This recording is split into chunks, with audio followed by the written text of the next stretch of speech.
Hello and welcome to the Granite Spotlight, a short, focused conversational series where I highlight entrepreneurs, coaches, and creators who are building meaningful work and choosing their lives intentionally. I'm Sean Bradbury, life coach, speaker, and founder of Grounded in Granite. Today, I am joined by Linda Pernia. Linda is a registered nurse, former healthcare facility leader, and caregiver coach who helps women in the sandwich generation navigate the challenges of caregiving without losing themselves in the process. After experiencing caregiver burnout firsthand, she founded HealthBridge Advocacy and Coaching to help caregivers avoid reaching the breaking point that she once faced.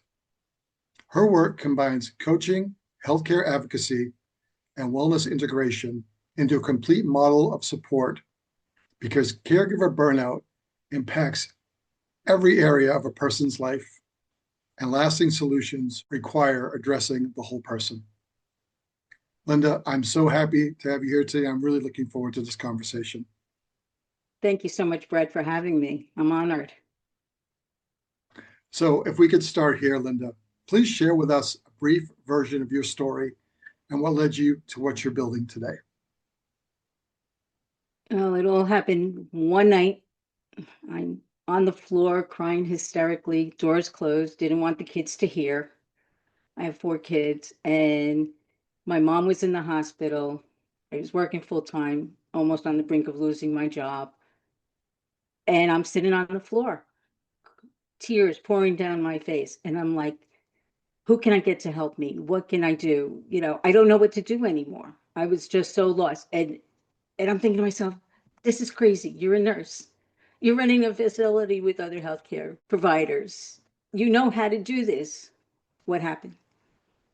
And it was at that point when I'm sitting on the floor that I'm like, if I get out of this, that no one should have to do this alone. And that's when I said to myself, I'm going to have a company. I'm going to make sure that no woman has to be alone and try to help them to avoid burnout because I was so lost at that point. So that's how the company came about, HealthBridge Advocacy and Coaching.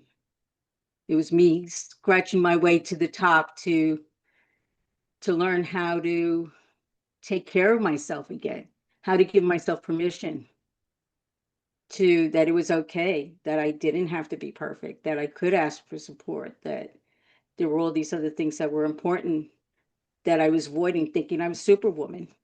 And I was superwoman, but you can be superwoman, caregiver with support. So, I'm hearing superwoman without having to go it alone. Exactly. Yeah. Your story has a lot of two things that come to my mind: resilience and courage. The fact that you realized you are capable, but support is not a bad thing as well. Exactly. And that you're entitled to it. I always was thinking to myself, oh, they're going to think less of me. Even in my job, where the point I almost lost my job because I didn't want to tell anybody because it made me think I was a failure if I mentioned it to anybody. And by not mentioning it at my job, made things worse for me. If I was only honest with them and said, look, I need support, I need time off, they would have guided me through. And I knew better. That was the irony of the whole situation. I knew better. I was in the system. I had years of education and experience, and I even ended up there. So it can happen to anybody. I think that just goes to show the pressure we do put on ourselves. Your intentions were good, Mm-hmm. you know, but sometimes asking for that help, we're typically surprised at the reactions we get, and not the reactions that we're thinking we're going to get. We think like we're a burden or something along those lines. Um, so thank you for sharing that story. Yeah, it's been a journey. I'm sure it has. So Linda, we kind of know who you serve. You want to dive a little deeper into that and the problem that you help them solve, which is the burnout.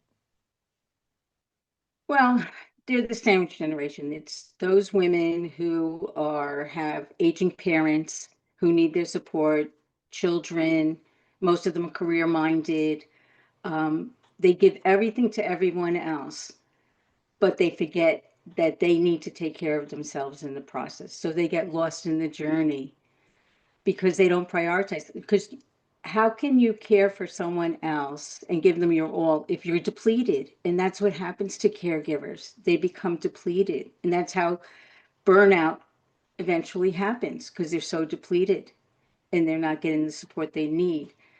So what I try to do is that make them realize that their spark is dimming, that they're not the person they used to be, and that it's okay to get the support and to find out who they are, because you shouldn't lose that in the process. And by not losing in the process, you still are able to be the best caregiver you can be. You're not taking anything away from your caregiving ability. You're giving them more, because then you're being joyful. I remember the one thing for me was that I wasn't enjoying life. I felt guilty almost if I laughed or I was happy, or because I was like, look at everything around me. My mom's sick, I've got these kids I'm raising. I'm not doing well. There was nothing to be joyful about. And I forgot what it was to live in the moment. And that's what I try to help caregivers. First of all, acknowledge that they need the support, but also reconnect with themselves so they can be the best caregiver possible for their loved ones. Yeah, that resonates with me a lot. I think sometimes there's a lot of guilt involved Yeah, when it comes back to us. You're giving, giving, giving, but to you it's not enough. Or to feel that moment of joy, that moment of laughter that you take for yourself. Maybe you're thinking, well, why should I have this joy at the moment? But to your point, fill your cup up first, right? The old adage on the airplane, put the right. oxygen mask on first before helping the other person.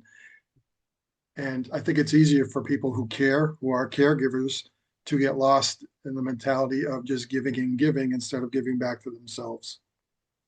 Because you almost feel selfish. You almost feel, why should I feel good? These person aren't. But you know what? If you feel good, you're centered, you're focused.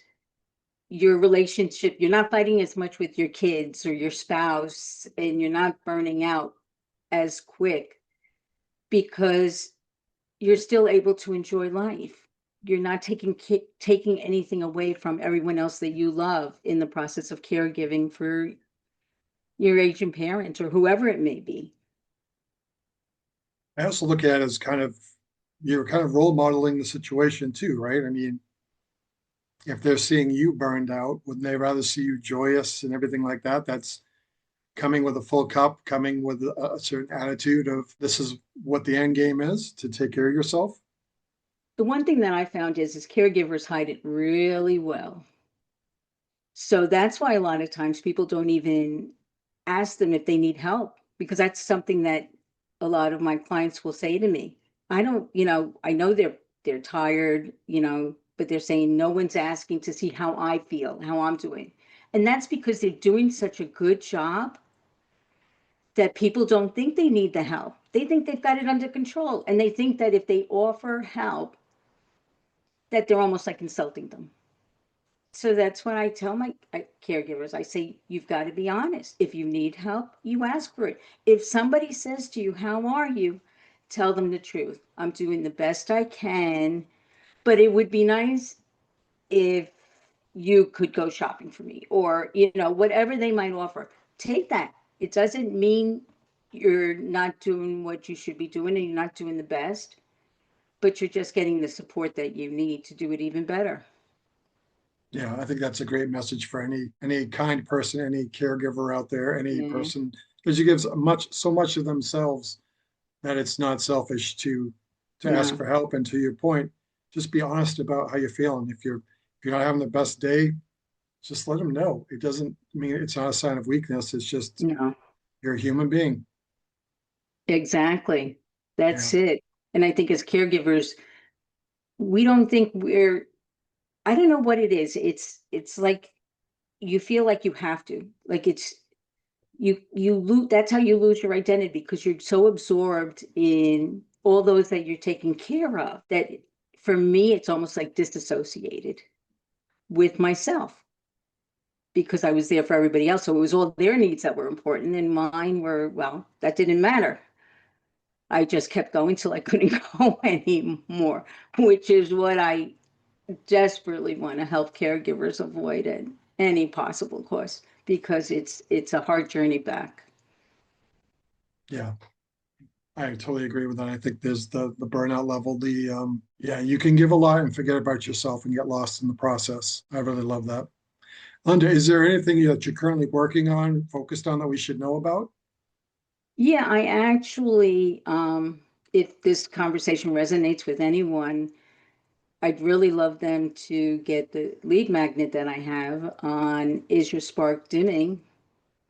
8 questions to ask yourself to see if this sounds like you. And I believe I actually sent that to you so that you can add it to. And yeah, I want people, the biggest thing is that as caregivers, we hear these things, but we don't think it's us. This isn't me. I can do this. I can push through. I've got this.